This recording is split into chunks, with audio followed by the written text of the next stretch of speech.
ക്യാമറകൾക്ക് പുറമെ നിയമലംഘനങ്ങൾ കണ്ടെത്താൻ ഇനി ഡ്രോൺ AI ക്യാമറകൾ.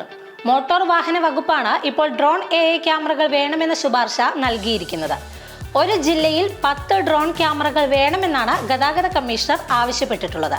നമ്മുടെ സംസ്ഥാനത്ത് ഇപ്പോൾ റോഡ് നീളെ AI ക്യാമറയുണ്ടെങ്കിലും ക്യാമറകൾ ഉള്ള സ്ഥലത്ത് മാത്രം വാഹനയാത്രക്കാർ നിയമം പാലിക്കുന്നതും ക്യാമറകൾ സ്ഥാപിച്ചിട്ടില്ലാത്ത സ്ഥലങ്ങളിൽ ചില വിരുദ്ധന്മാരെങ്കിലും നിയമലംഘനങ്ങൾ നടത്തുന്നതും ശ്രദ്ധയിൽപ്പെട്ടതോടെയാണ് ഈ പുതിയ ആവശ്യം MVD ഉയർത്തിയിരിക്കുന്നത്. ഡ്രോണിൽ ഘടിപ്പിച്ച ഒരു ക്യാമറയിൽ തന്നെ വിവിധ നിയമലംഘനങ്ങൾ പിടികൂടും വിധത്തിലാണ് പുതിയ സംവിധാനം ഒരുക്കുന്നത്. ക്യാമറയില്ലാത്ത സ്ഥലങ്ങൾ, ഇടവഴികൾ എന്നിവിടങ്ങളിൽ AI ഡ്രോണുകൾ സർവൈലൻസ് നടത്തും.